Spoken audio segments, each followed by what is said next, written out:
The headlights of the blue Ford Granada cast long shadows across the empty parking lot of the Westlake Community Pool. It was 11:17 p.m. on October 3, 1984, and the last maintenance worker had left 30 minutes earlier. The car's engine idled softly as its occupant watched the chain-link fence surrounding the Olympic-sized pool. No one should have been there at that hour, but the killer knew better. He had observed, had calculated, had learned the patterns that others overlooked. 3 nights a week after official closing, Coach Daniel Miller, name altered, granted access to a select group of competitive swimmers who preferred training without distractions. The Granada's headlights switched off. Darkness enveloped the vehicle, rendering it nearly invisible from the pool area. The man waited, patient as the desert. Moonlight reflected off the still water of the pool, creating an ethereal glow that spilled through the glass walls of the natatorium. Inside, 5 swimmers moved through their late-night regimen, bodies cutting through water with mechanical precision. Their movements created ripples that distorted the underwater lights, casting wavering patterns across the ceiling. The killer knew their routine by heart. Freestyle drills until 11:30, followed by individual specialty work, ending with cool-down laps. At precisely midnight, they would emerge from the building one by one, hair still damp, gym bags slung over shoulders, guards down in the familiar environment that had always felt safe. The Granada's interior smelled faintly of chlorine, not from pool water, but from the carefully mixed solution stored in containers secured in the vehicle's modified trunk compartment. The killer ran his fingers over the custom-built partition that separated the trunk from the rear seats.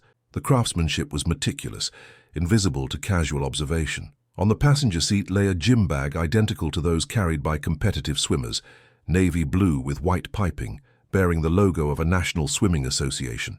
Inside, nestled between chlorine-scented towels and a pair of goggles, was the modified stun gun with extended electrodes designed to function effectively on wet skin. 11 months of engineering, of testing, of refining the methodology had led to this moment.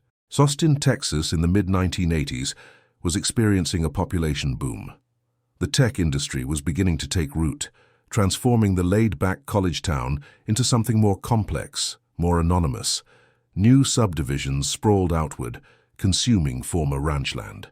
Swimming pools proliferated across the landscape, both public and private, a necessary defense against the punishing summer heat that regularly climbed above 100 degrees. The University of Texas swim program enjoyed national recognition, having produced Olympic medalists. Community pools served as social hubs and training grounds for aspiring athletes. Competitive swimming culture permeated the city, with dawn and late-night practices becoming the norm for serious contenders seeking to escape the daytime heat. The city itself was in transition during this period. The liberal oasis known for its music scene and university culture was giving way to something more corporate, more structured. IBM had established a significant presence. Texas Instruments was expanding. The shifting demographics brought new wealth alongside growing pains. Traffic congestion, housing shortages, cultural clashes between long-time residents and newcomers. Local police departments struggled to maintain cohesion amid rapid expansion. Different precincts operated with minimal coordination, their record systems incompatible, their jurisdictional boundaries increasingly blurred by urban sprawl. It was the perfect environment for someone who understood how to exploit systematic blind spots. Austin's geography contributed to its fragmented nature. The Colorado River cut through the center, creating a natural division between north and south. Highways parceled the expanding city into distinct areas that often functioned as separate communities. A methodical predator could operate across these divisions with minimal risk of pattern recognition. The city's numerous lakes and water features, Lake Travis, Lake Austin, Barton Springs, reinforced the community's connection to water recreation and competitive swimming. Hundreds of pools, both public and private, dotted the landscape, each with its own management, security protocols, and user communities. Into this environment entered Edward Mason, a man whose unremarkable exterior concealed a mind increasingly detached from normal human connection. Background investigations conducted after his arrest revealed a childhood marked by isolation and rigid structure. Born in 1948 in a small town outside Houston, Mason demonstrated early academic promise, particularly in mathematics and sciences. His father, an engineer for an oil company, maintained strict household discipline. His mother, a former competitive swimmer who had narrowly missed Olympic qualification in 1936, channeled her unrealized ambitions through her only child, enrolling him in swim lessons at age 4 and competitive training by age 6. Former neighbors and teachers described young Mason as painfully shy and mechanical in his interactions. School records showed excellent academic performance, but consistent notes about his difficulty with collaborative activities and social integration. His swimming coaches noted his technical precision, but lack of competitive drive. He performed best in individual practice sessions, but underperformed in meets. By adolescence, Mason had developed what one coach described as an obsessive focus on stroke technique, while showing minimal interest in race outcomes or team standings. The first disappearance occurred on July 17, 1983. Caroline Weber, name altered, 22, vanished after a night training session at the University Aquatic Center. Her car remained in the parking lot, keys and gym bag inside. Initial investigations presumed she had accepted a ride and would return. 3 days passed before her roommate filed a missing persons report. Police found little evidence beyond the abandoned vehicle. No witnesses came forward. The case received minimal media attention, just another young adult who had possibly chosen to leave town without notice. The investigation stalled within weeks. The detective assigned to the case, Robert Harmon, noted in his report that Weber's swimming gear was missing, though her street clothes remained in her locker. A detail that seemed inconsequential at the time. Weber had been a graduate student in marine biology, maintaining a rigorous training schedule despite no longer competing at the collegiate level. Friends described her as disciplined, focused, with aspirations toward ocean conservation work. Her disappearance created barely a ripple in the local news cycle, coming during the summer break when the campus operated at reduced capacity. The initial investigation followed standard protocols: interviews with family, friends, and acquaintances, searches of her apartment and vehicle, reviews of her financial records and phone logs. Nothing indicated foul play beyond the abandoned vehicle. No suspicious withdrawals from her bank account, no unusual phone calls, no reports of disturbances at the pool that night.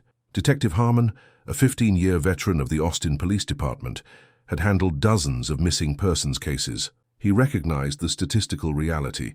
Most adults who disappeared did so voluntarily. Yet something about Weber's case troubled him. Her academic standing was excellent. Her research position was secure. She had plans to present at a conference the following month. There were no indications of personal or psychological issues that might prompt a sudden departure. Still, without evidence of a crime, the case quickly lost momentum. Harmon kept the file active longer than protocol required, periodically re-interviewing Weber's roommate and swimming colleagues through autumn 1983. His persistence earned mild derision from fellow detectives who viewed the case as a routine disappearance unworthy of continued resources. 6 months passed without incident. Then on January 12, 1984, Thomas Reeves, name altered, 19, disappeared after midnight from the Southwest Community Pool. His motorcycle remained chained to a bike rack. A single witness reported seeing a mid-sized American car, possibly blue or dark green, leaving the parking lot around the time Reeves would have finished his training. The witness could not identify the model or provide a license plate number. Again, the investigation yielded little. Detectives found no connection to Weber's disappearance. The pools were on opposite sides of the city, the victims of different ages and genders. March 25, 1984. Alicia Torres, name altered, 20, vanished from the Lakeway Training Center pool after a 10:30 p.m. practice. Security camera footage showed Torres exiting the building at 11:05 p.m. The footage then showed a vehicle's headlights illuminating the parking lot entrance, but the camera angle prevented identification of the vehicle. Torres never appeared on camera again. Her gym bag was found in the women's locker room, containing her wallet and identification. Only her swimming gear was missing. The pattern remained undetected. 3 separate police precincts handled the cases as routine disappearances. None connected the commonality. All victims had been swimmers training after hours. None recognized the significance of the missing swim equipment. None noticed the presence of a vehicle in each instance.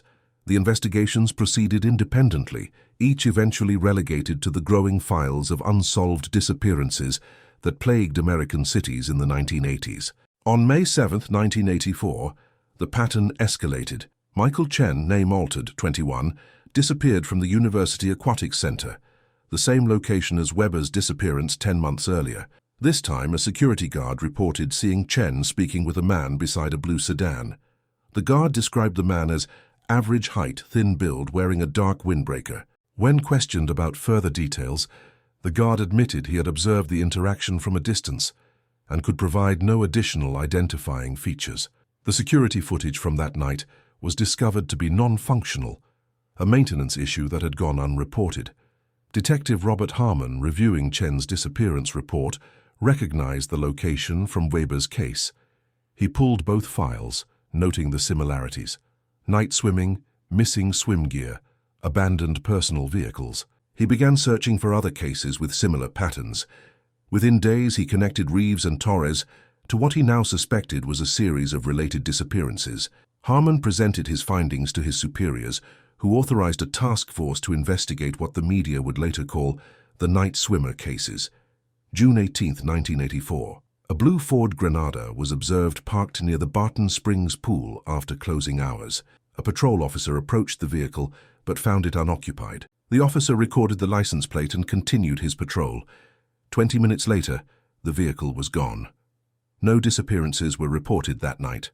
The license plate, run through the system the following day, belonged to a 1981 Ford Granada registered to Edward Mason, name altered, a 36-year-old lab technician at a local medical facility. With no crime committed and no connection yet made to the disappearances, the information was filed without follow-up. The killer maintained a precise methodology that investigators would only later reconstruct. He selected pools where after-hours training occurred regularly.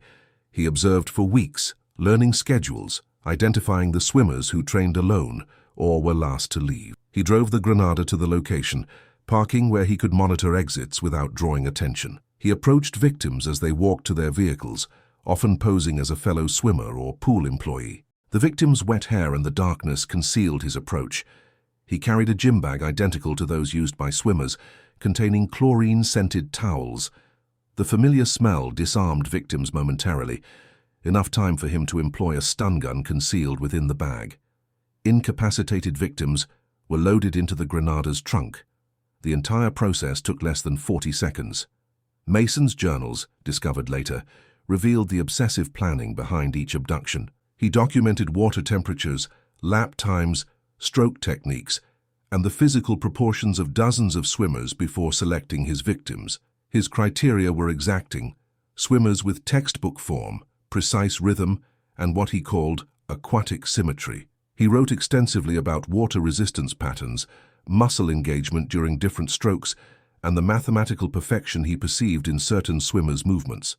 These writings revealed a mind that had transformed technical appreciation into deadly obsession. What began as admiration for athletic excellence had evolved into a proprietary fixation, a belief that certain swimmers achieved a perfection that should be preserved at its peak. The journals also documented his technical preparations. Mason had conducted experiments to determine the optimal chemical composition for preserving bodies underwater, testing various mixtures on animal remains before finalizing his formula. He had studied police response patterns to missing persons reports, noting the procedural gaps between jurisdictions. He had even calculated the weight distribution in his vehicle's trunk to prevent noticeable changes in the Granada's profile when carrying a victim. The level of detail was staggering. Water depth measurements at the quarry, calculations for body positioning to prevent shifting during decomposition, even notes on current patterns that would minimize disturbance to his underwater displays. Most disturbing was Mason's conceptual framework. He did not view his actions as murders, but as preservation of aquatic perfection. His writings repeatedly used terminology from museum curation and art preservation. He referred to victims as specimens, and the quarry as his permanent exhibition. The clinical detachment in his documentation suggested a mind that had completely detached from conventional morality, replacing it with a grotesque aesthetic system centered on swimming as the highest form of human physical expression. July 30th, 1984. Lisa Nguyen, name altered, 24, disappeared from the downtown aquatic center following a 10 p.m. training session. A janitor reported hearing a short, muffled cry from the parking lot, but saw nothing when he investigated. Police found drops of water and what appeared to be wet footprints leading from the building to a parking space. The trail ended abruptly. Nguyen's vehicle remained in the lot. Her wallet and phone were found in her locker. Only her swim cap, goggles, and towel were missing. The task force now had 5 connected cases. Common elements emerged. All victims were competitive swimmers training after normal hours. All disappeared from their vehicles in pool parking lots. All had their swimming equipment missing, while personal belongings remained behind. Witnesses in 3 cases mentioned a blue mid-sized American car. Detective Harmon instructed officers to review all patrol reports, mentioning vehicles matching that description near swimming facilities. The June 18th report about the Granada at Barton Springs pool surfaced. Edward Mason became a person of interest. Background investigation revealed that Mason had competed in swimming through high school, but failed to qualify for college-level competition. He had no criminal record beyond a single citation for trespassing at a university pool in 1979, 5 years before the disappearances began. He had worked at Central Texas Medical Laboratory for 11 years, maintaining an unremarkable employment record. Neighbors described him as quiet and private, though not unusually so. He lived alone in a modest house in northeast Austin, drove a blue Ford Granada, and kept regular work hours. Nothing in his visible life suggested violent tendencies. The task force placed Mason under surveillance on August 10, 1984. For 3 weeks, he followed an unvarying routine: work, home, occasional shopping. He did not visit swimming pools or show interest in the ongoing investigation that now received regular media coverage. Detectives debated whether they had identified the wrong suspect. Then, on August 31st, Mason deviated from his pattern. After work, instead of driving home, he drove to a storage facility in South Austin. He remained inside for 37 minutes before departing. The surveillance team, lacking a warrant, could not follow him into the facility. When Mason left, he drove directly to the Westlake Community Pool, where he parked across the street, engine off, for approximately 20 minutes before departing. He did not exit his vehicle during this time. This deviation galvanized the investigation team. The storage facility visit suggested a location where evidence might be concealed. Mason's subsequent drive to a swimming facility, the first such visit observed during surveillance, established a potential link to the pattern of disappearances. Detective Harmon assembled a comprehensive case file connecting Mason's Granada to 3 witness reports: his background in competitive swimming, his access to chemicals through his laboratory position, and now his observed behavior near a potential target location. The evidence remained circumstantial but sufficient for search warrants. The surveillance operation expanded to include the Westlake Community Pool. Plainclothes officers were stationed inside during evening hours, monitoring for Mason's return. Patrols increased in the area. The investigation team debated whether to place a tracking device on Mason's Granada, but determined it would risk alerting him to the surveillance. Instead, they maintained constant visual monitoring, with rotating teams following Mason during all waking hours. Officers documented his movements with a precision that, in retrospect, mirrored Mason's own methodical observation of his victims. Meanwhile, the swimming community had begun to recognize the pattern that law enforcement was only beginning to piece together. Though no official connection had been established between the disappearances, competitive swimmers shared information through informal networks. Training schedules adjusted. Facilities implemented buddy systems for night swimmers. Coaches began escorting athletes to vehicles after late practices. Without knowing the full extent of the danger, the community had instinctively adapted to protect its members. The University of Texas swim team, home to 2 of the victims, implemented particularly strict protocols. Team members traveled in groups of no fewer than 3 after dark. Security guards patrolled pool parking areas during and after training sessions. The team's head coach, William Forrester, name altered, himself a former Olympic medalist, became an unofficial liaison between the swimming community and law enforcement, collecting and sharing information about unusual incidents or suspicious persons observed near training facilities. As the investigation intensified, smaller swimming clubs and community pools received less attention from both media and law enforcement. This created an information gap, that Forrester worked to address, organizing informal meetings where safety practices could be shared. His efforts created a community-wide alert system operating parallel to the official investigation. Swimmers watching out for other swimmers.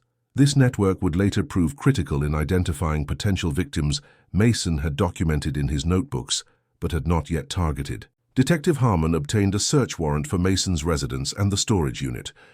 On September 5, 1984, police executed the warrant. Mason's home yielded little evidence. It was meticulously organized, almost sterile in its cleanliness. The garage contained the blue Granada. Inside the vehicle's trunk, forensic technicians discovered trace evidence: chlorine residue, a single blue fiber matching the material in competition swimsuits, and a strand of hair later determined to belong to Lisa Nguyen. The storage unit contained a collection of swim equipment: 5 sets of goggles, 5 swim caps, 5 towels, each set corresponding to one of the missing swimmers. The unit also contained a hidden compartment built into the wall, concealing notebooks documenting Mason's observations of swimming facilities, training schedules, and detailed notes about potential victims dating back to 1982. The forensic processing of Mason's residence revealed a man living 2 parallel lives. The main living areas showed minimal personal touches: no photographs, no memorabilia, nothing to suggest interests or relationships.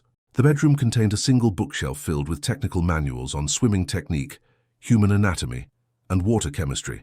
The closet held clothing arranged by color and type, every item precisely spaced. The refrigerator contained prepared meals, each labeled with dates and nutritional information. Nothing in these spaces pointed to criminal activity or psychological disturbance beyond extreme orderliness. The basement workshop told a different story. Behind a locked door, investigators discovered a room devoted entirely to Mason's fixation. The walls were covered with newspaper clippings about swimming competitions, technical diagrams of swimming strokes, and charts tracking the careers of competitive swimmers. A drafting table held design plans for the Granada's modifications.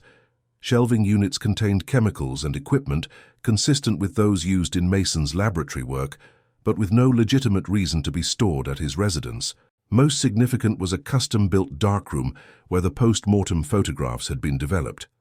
The storage unit revealed the full extent of Mason's methodical documentation. Beyond the victim's swimming equipment, preserved in individual containers with dates and locations labeled, investigators discovered waterproof notebooks containing detailed assessments of dozens of swimmers Mason had observed. Each entry included physical measurements, analysis of stroke technique, underwater photographs taken during public swimming hours, and a numerical rating system that Mason had developed to identify perfect swimming form. The 5 victims had all received the highest possible scores in this macabre evaluation system. The hidden compartment yielded the most disturbing evidence: journals describing Mason's philosophy regarding what he called aquatic perfection and its preservation. The writings revealed that Mason believed certain swimmers achieved a state of physical harmony with water that represented the pinnacle of human evolution. He described water as the original state of all life, and swimming as the return to primordial perfection. These swimmers, according to his writings, were ephemeral moments of perfection that would inevitably deteriorate through aging or injury. His self-assigned purpose was to capture and preserve these moments at their peak, a mission he approached with the detachment of a scientist preserving rare specimens. Forensic analysis of the storage unit revealed that Mason had constructed a small-scale replica of the limestone quarry where the bodies were found. The model included precise depth measurements, underwater topography, and miniature platforms representing the shelves where victims were positioned. This replica, built months before the first disappearance, demonstrated the extensive premeditation behind Mason's crimes.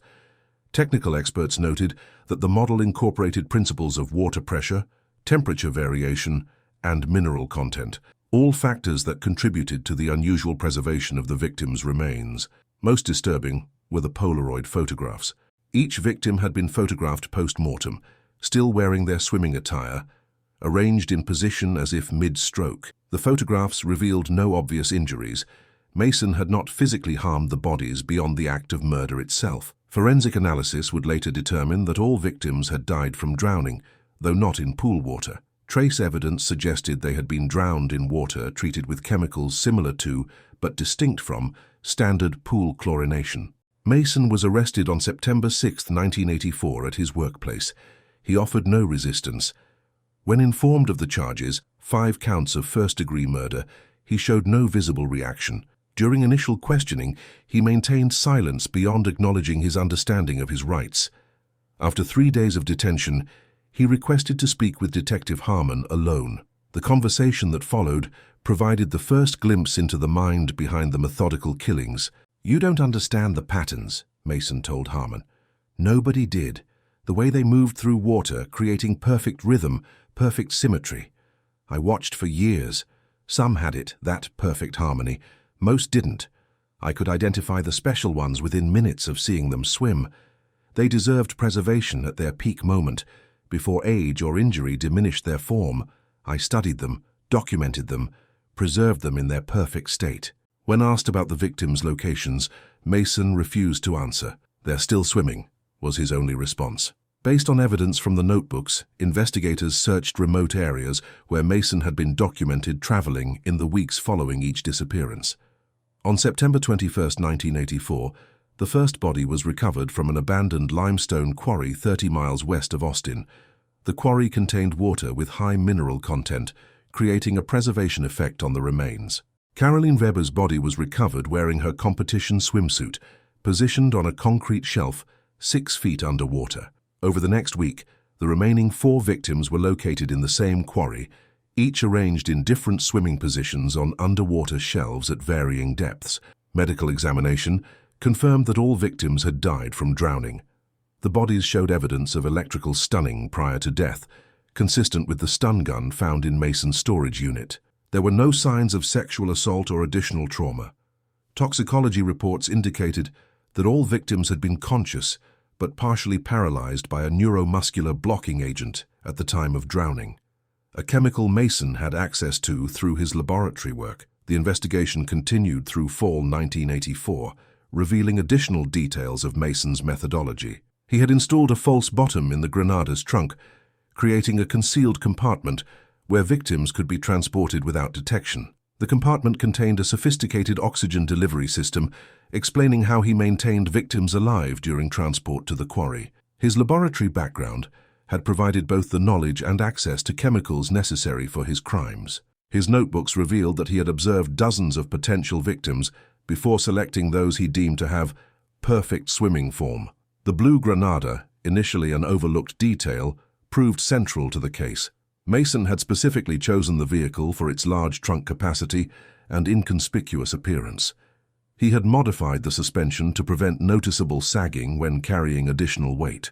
The vehicle's interior had been treated with specialized sealants to eliminate trace evidence. The Granada itself represented Mason's careful planning, a tool designed specifically for his purpose, maintained with the same meticulous attention he applied to all aspects of his crimes. On October 3, 1984, exactly a year after the surveillance team had observed Mason's Granada at the Westlake Community Pool, police intercepted what would have been his 6th victim. Based on patterns documented in his notebooks, investigators identified Jake Matthews, name altered, 22, as a potential target. Matthews trained alone at Westlake Community Pool 3 nights weekly. Police placed undercover officers at the location. At 11:23 p.m., Mason's Granada entered the parking lot, headlights off. Mason was apprehended as he approached Matthews with the modified gym bag containing the stun gun. The intervention confirmed the methodology investigators had reconstructed from evidence. It also provided the final elements necessary for prosecution. Edward Mason's trial began on March 12, 1985. The evidence against him was overwhelming. The recovered bodies, the detailed notebooks, the photographs, the modified vehicle, the testimony of Matthews regarding the attempted 6th attack. Forensic evidence linked Mason directly to each victim. His defense attorney attempted to enter a plea of not guilty by reason of insanity, but psychiatric evaluation determined that Mason, despite his disturbed fixations, fully understood the nature and wrongfulness of his actions. His methodical planning, efforts to avoid detection, and careful evidence concealment demonstrated clear awareness of legal consequences. The courtroom remained packed throughout the 6-week trial. National media descended on Austin, transforming a local tragedy into a countrywide fascination. The case represented the emerging understanding of serial killers in America, coming just as the FBI's behavioral science unit was gaining recognition for its work in criminal profiling. Several FBI analysts attended the proceedings, studying Mason's demeanor and testimony to refine their understanding of organized killers.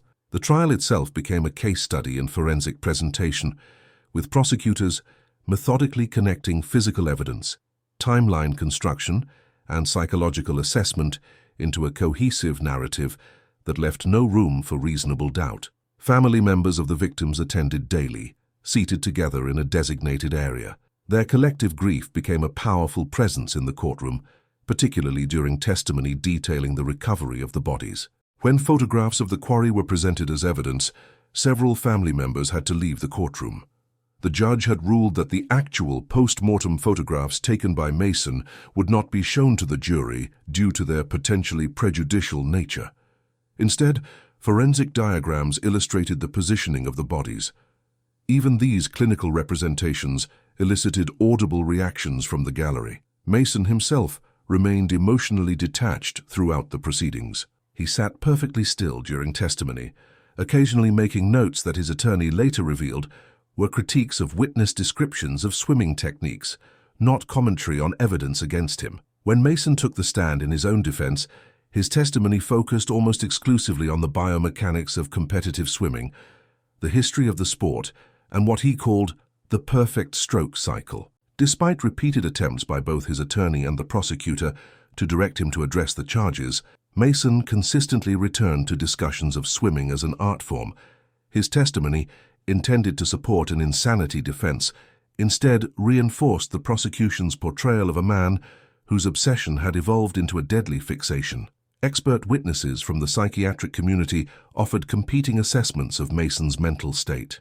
Defense psychiatrists argued that his elaborate belief system around preserving perfect swimmers constituted delusional thinking incompatible with legal sanity. Prosecution experts countered that Mason's delusions, while severe, did not prevent him from understanding that his actions violated law and social norms. His extensive efforts to avoid detection, they argued, demonstrated awareness of wrongdoing. The jury appeared to find the prosecution's experts more credible, particularly when confronted with evidence of Mason's methodical planning and documentation. Among the most damning evidence was Mason's underwater photography equipment found at his residence.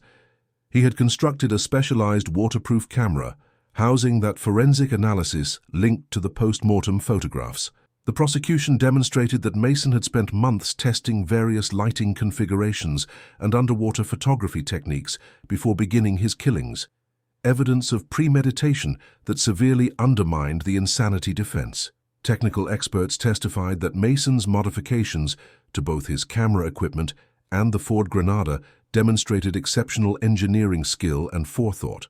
The prosecution presented a timeline of Mason's evolution as a killer. His notebooks revealed that his obsession with perfect swimmers began during his own competitive swimming failure in the late 1970s. He had spent years observing swimmers, documenting their techniques, before his observations transformed into violent fantasies. The first disappearance in 1983 had been preceded by months of surveillance at multiple pools. Each subsequent crime showed increasing refinement of technique. The prosecutors theorized that without intervention, Mason would have continued indefinitely, potentially expanding beyond Austin to other swimming communities. The jury deliberated for less than 6 hours before returning guilty verdicts on all 5 counts of first-degree murder and 1 count of attempted murder. On May 24, 1985, Judge Rebecca Holden sentenced Mason to death by electric chair, the method of execution used in Texas until 1982, when lethal injection became the standard procedure. The judge ruled that Mason's crimes had occurred during the planning phase dating to 1982, making him eligible for the earlier execution method. The sentence was later commuted to lethal injection after appeals, though the death sentence itself was upheld through multiple review processes. The families of the victims established a memorial at the quarry where the bodies were recovered. A simple stone marker bears the names of the 5 swimmers, with the inscription, "They loved the water. Remember them in life, not in how they left it." The University of Texas established a scholarship fund for competitive swimmers in memory of the victims. Annual night swimming safety programs were implemented at facilities throughout the state. Edward Mason remained on death row at the Huntsville unit for 13 years. During this time, he granted a single interview to criminologists studying serial killer psychology. The researchers reported that Mason maintained his belief that he had preserved perfect form and showed no remorse for his actions. He continued to refer to the victims as "my swimmers" and spoke of them in the present tense, as if they were still alive. He refused to acknowledge the pain caused to the victims' families, stating only that true perfection belongs to history, not to individuals. Mason's time on death row was documented by prison officials as remarkable primarily for its orderliness. He maintained a strict daily routine, dividing his time between physical exercise, reading technical materials about swimming biomechanics, and writing. His cell was described as museum-like in its organization, with books arranged by subject, commissary items aligned with mathematical precision, and bedding hospital-cornered regardless of time of day. Guards noted that Mason would perform swimming motions while exercising, mimicking freestyle and butterfly techniques with exacting precision. His written requests to prison administration were unfailingly formal and technically correct, often composed in language reminiscent of scientific papers rather than personal correspondence. The writings produced during Mason's incarceration filled dozens of notebooks, all maintained by prison authorities as part of the case record. These writings revealed no deterioration in his delusional belief system, despite years of separation from the swimming world. Instead, they showed an elaboration of his theories regarding aquatic perfection and increasingly complex justifications for his crimes. Psychiatric evaluations conducted during the appeals process noted Mason's exceptional intelligence coupled with a complete inability to recognize the humanity of his victims. One evaluator described him as a man who has replaced conventional morality with an aesthetic system so all-encompassing that it constitutes reality itself for him. Mason's appeals worked through the system, with the methodical pace typical of capital cases during the 1980s and 1990s. His legal team pursued standard avenues, claims of procedural errors, challenges to forensic evidence, renewed insanity arguments.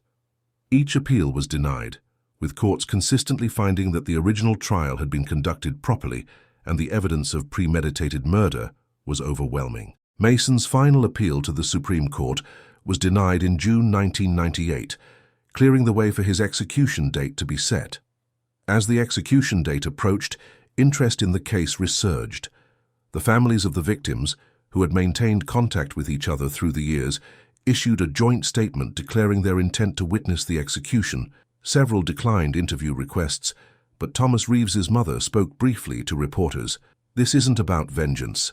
It's about ending a chapter that has remained unfinished for 15 years.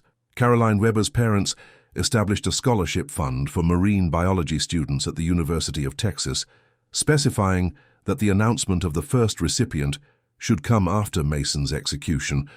When one life ends, another can move forward, as Weber's father explained. The week before Mason's scheduled execution, he was permitted a final interview with his legal team. According to their accounts, Mason spent the entire session discussing his theories about swimming techniques and the mathematical principles underlying what he termed perfect stroke symmetry. When directly asked about facing death, he reportedly replied, "Physical existence is temporary. Perfect form, once preserved, is eternal." He declined to make any statement regarding his crimes or the families of his victims. He requested no spiritual advisor and identified no family members or friends to be present at his execution. On November 16, 1998, after exhausting all appeals, Edward Mason was executed by lethal injection at the Huntsville unit. His final statement, witnessed by family members of his victims, was brief. "They're still swimming in perfect circles. I can see them even now." He was pronounced dead at 6:17 p.m. In the aftermath, Detective Robert Harmon, who had led the investigation, reflected on the case that defined his career. "What stays with me isn't the killer. It's how long the pattern went unrecognized. 5 young lives ended because we didn't connect simple dots. Night swimming, missing equipment, a blue car. The pieces were there, scattered across different precincts, different files. The system wasn't designed to see patterns across jurisdictions. That's changed now because of this case. But those changes came at an unforgivable cost. The blue Ford Granada, central to Mason's methodology, was eventually destroyed after serving as evidence through the appeals process. Before its destruction, forensic researchers documented the vehicle's modifications in detail, creating training materials that continue to be used in law enforcement education programs. The vehicle's methodical transformation from ordinary sedan to killing tool exemplifies how everyday objects can become sinister when adapted with criminal intent.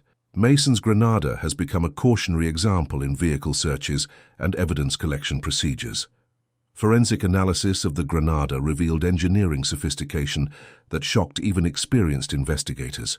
Mason had reinforced the trunk floor with lightweight composite materials, creating a false bottom that concealed a compartment approximately 8 inches deep. This space contained a custom-built life support system, oxygen tanks connected to a mask, temperature regulation components, and restraint mechanisms.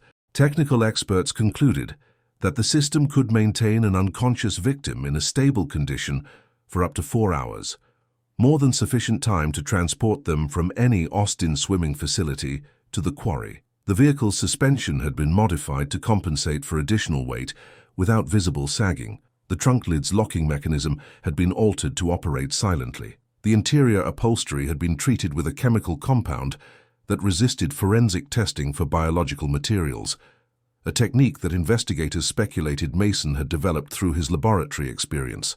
Most disturbing was the soundproofing. Layers of acoustic insulation installed throughout the trunk compartment that would have muffled any sounds from a victim regaining consciousness during transport. The Granada's exterior appeared deliberately unremarkable, a common model in a common color, with factory wheels and no customizations that might attract attention. Mason maintained the vehicle in average condition, neither too pristine nor too neglected to stand out. The license plates were standard issue, properly registered in his name. Nothing about the Granada's appearance suggested its deadly purpose. This calculated ordinariness represented what behavioral science unit analysts would later identify as a key characteristic of organized killers: the ability to maintain a normal facade while concealing methodical preparation for violence. During the trial, prosecutors emphasized the Granada's role in the crimes, presenting it as physical evidence of Mason's premeditation and technical capability. Jurors were permitted to examine the vehicle in the courthouse parking garage, an unusual step that prosecutors felt necessary to convey the extent of Mason's modifications.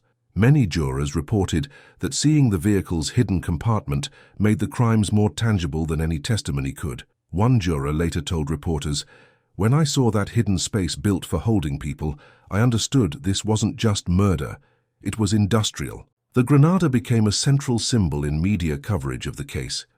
News photographs frequently featured the vehicle parked outside the courthouse, surrounded by investigators. Crime reconstruction specialists created detailed diagrams of the modified trunk that appeared in newspapers nationwide.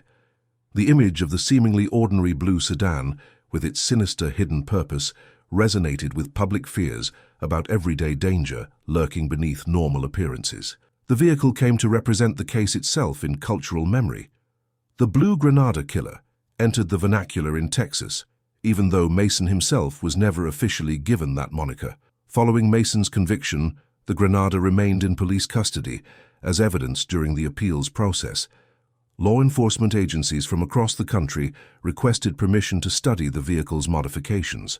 The FBI's Forensic Science Unit created detailed documentation, which became incorporated into training materials for vehicle searches and evidence recovery.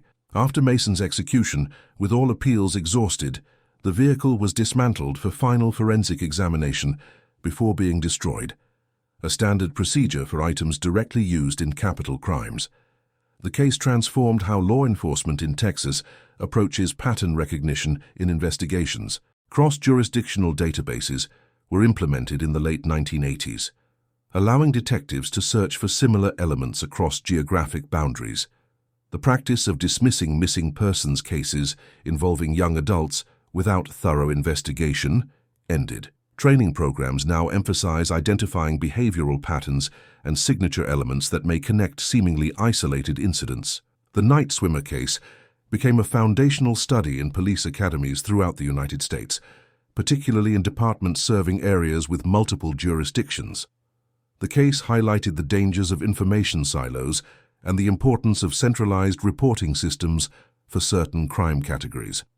Detective Harmon, who retired from the Austin Police Department in 1996, developed a training curriculum specifically focused on pattern recognition across jurisdictional boundaries. His program, Connected Elements, was adopted by the FBI for national implementation in their training academy. The technological tools that emerged in the wake of the Mason case transformed investigative practices nationwide.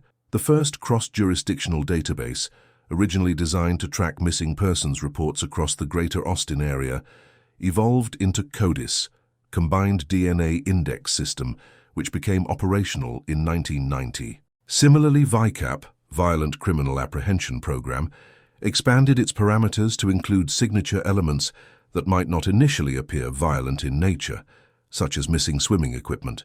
These systems, though rooted in technologies unavailable during the original investigation, represented the institutionalization of the pattern recognition approach Harmon had pioneered through manual file review. For the swimming community, the case's impact was both immediate and enduring. Facilities throughout Texas implemented comprehensive security changes, improved lighting in parking areas, security cameras with expanded coverage, buddy systems for night swimmers, and identification requirements for after-hours access. Many facilities discontinued unsupervised night training entirely. Competitive swimming organizations established formal check-in, check-out procedures for athletes training outside regular hours. The University of Texas constructed a dedicated security station at the Aquatic Center entrance, staffed 24 hours daily, a practice later adopted by collegiate programs nationwide. Beyond physical security measures, the case transformed the culture of competitive swimming. Coaches incorporated safety awareness into training programs.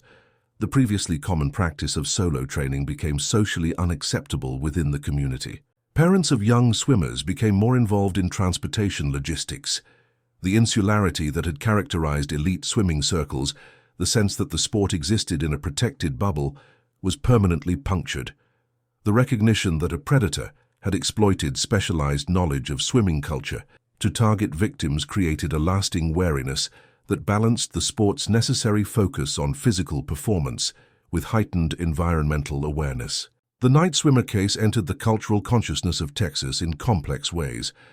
Initial media coverage focused on the lurid aspects, the underwater displays, the obsessive documentation, the seemingly ordinary life of a serial killer. As decades passed, this sensationalism gave way to more thoughtful analysis.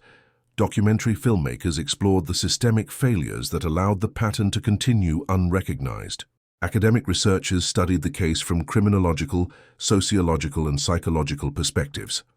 Law enforcement publications regularly revisited the investigation as both a cautionary tale and a testament to the importance of dedicated detectives like Harmon, who continued pursuing connections when others dismissed them. For Austin residents who lived through the period, the case altered perceptions of public spaces and community trust. The rapidly expanding city had maintained a small-town sense of security despite its growth. The revelation that a methodical predator had operated undetected for nearly 2 years shattered this complacency. Night swimming, once a practical adaptation to the Texas heat, became laden with cautionary associations. Parents warned children about the dangers of isolation, even in seemingly safe recreational spaces.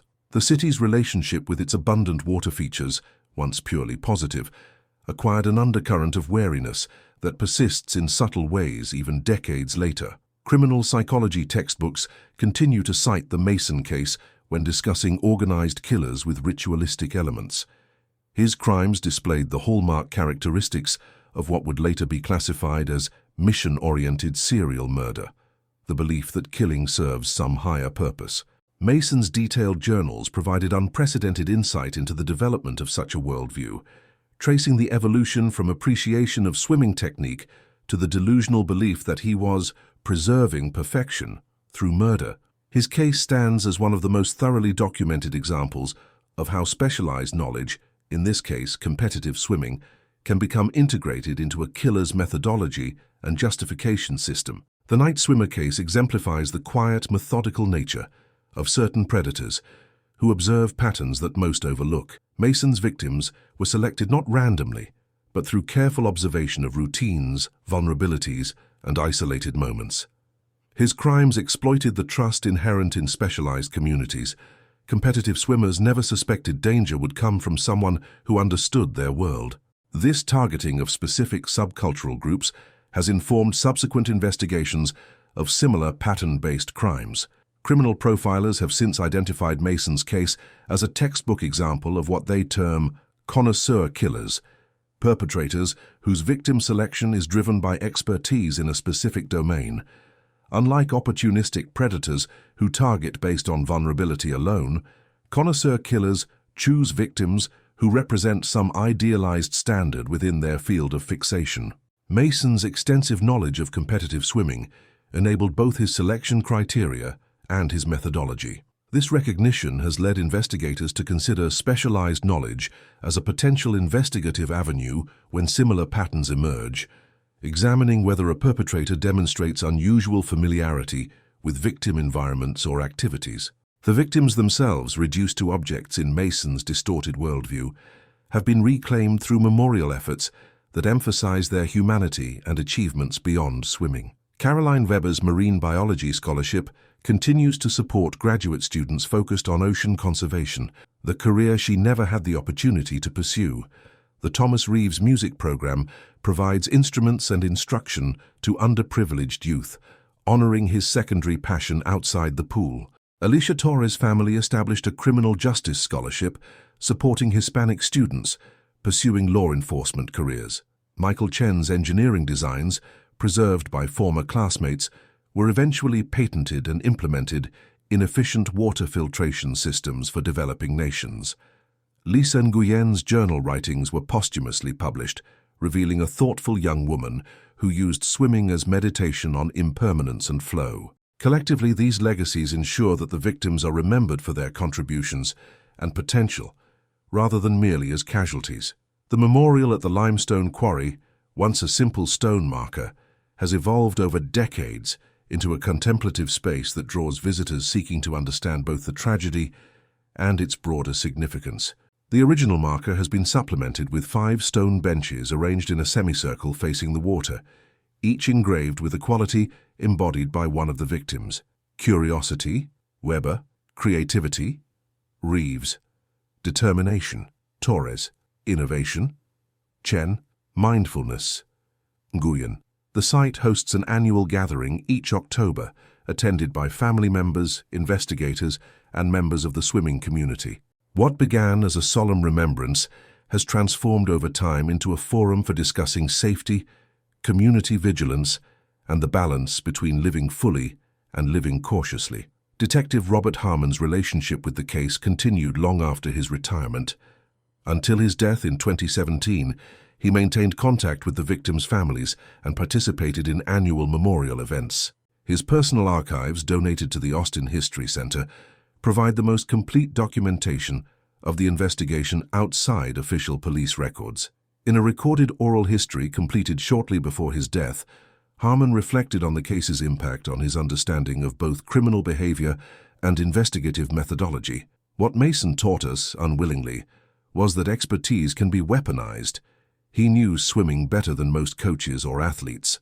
He used that knowledge to identify victims, to gain their trust momentarily, to create a murder technique that exploited their environment. We had to learn his world to catch him, and that changed how we approach cases to this day. Time passes. Memories fade. In 2023, 40 years after the first disappearance, few Austinites under the age of 50 recognize the name Edward Mason, or remember the fear that permeated swimming communities in the mid-1980s. The story has been reduced to occasional true crime documentaries and academic case studies.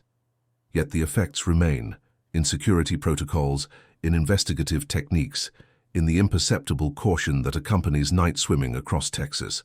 The quarry itself, once a central element of the case, has undergone transformations that mirror the community's processing of trauma.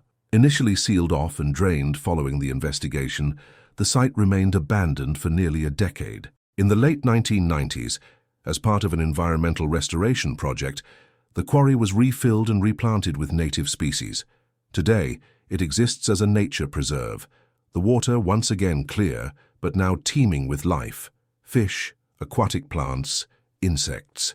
Visitors who don't know the history see only a surprisingly vibrant ecosystem in what was once an industrial scar. Those who remember sometimes find it difficult to reconcile the site's beauty with its darkness. This duality, the capacity of places to hold both trauma and renewal, has made the quarry a case study in environmental reclamation as healing. The swimming community in Texas has developed traditions that honor the victims while reinforcing safety practices.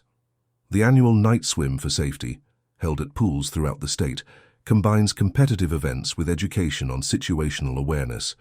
Participants wear caps bearing the initials of the 5 victims. The University of Texas swimming program maintains 5 permanently reserved lockers, each bearing a plaque with a victim's name and years of life. New team members learn the case history as part of their orientation, not to instill fear, but to emphasize community responsibility and vigilance.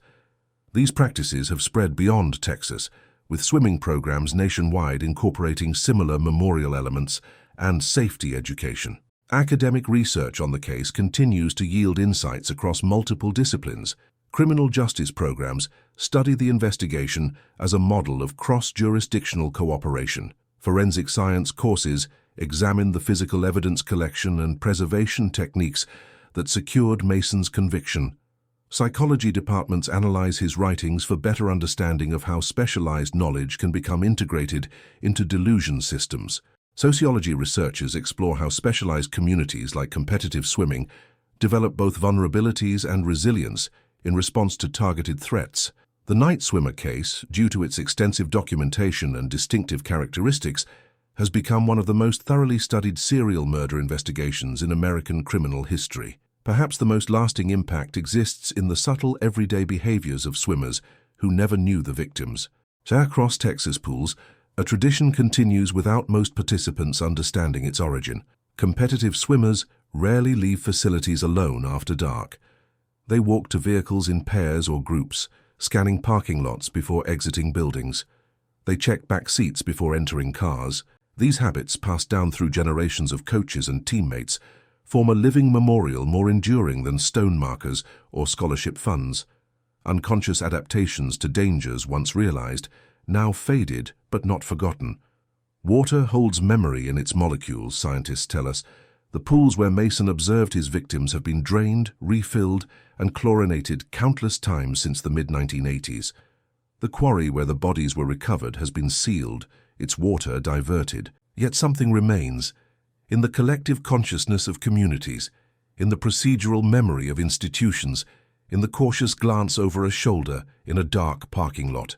Patterns, once recognized, are never truly forgotten. They merely submerge, flowing beneath the surface of awareness, emerging in behaviors we cannot always explain but instinctively follow. In the silence between swimming strokes, in the moment when water closes over a diver's head, in the quiet parking lots after facilities close, Edward Mason's legacy persists, not in glory or infamy, but in the invisible patterns of prevention his crimes created. The best monuments to tragedy are not those we build in stone, but those we build into systems that prevent recurrence. The 5 swimmers live on not only in memory, but in the safety of countless others who will never know their names or understand why they remain protected. Each year on July 17th, the anniversary of Caroline Weber's disappearance, a small gathering occurs at dawn at Barton Springs Pool. Swimmers perform 5 laps in silence, 1 for each victim, before the facility opens to the public. The tradition began informally among former teammates and investigators, but has continued for decades, with new participants joining as others age or move away. No speeches are given, no explanations are offered to curious onlookers, just the rhythmic movement of bodies through water, a community remembering through action rather than words. After the swim, participants leave a single white flower floating in the pool, a gesture that puzzles lifeguards who arrive later, unaware of its significance. The flower eventually finds its way to a drain or is removed during maintenance. But for a brief time, It drifts on the surface, marking a moment when perfect swimming form transcended its technical definition and became something more profound, a celebration of lives that, unlike Mason's distorted vision, recognizes the humanity behind the stroke. This narrative is based on archives and historical reports. Some names have been altered. We seek to understand, not sensationalize. The outcome corresponds to public conviction records. No graphic violence has been described. The events depicted represent the complex intersection of criminal psychology, institutional failures, and community resilience that characterized this case from 1983 to 1998.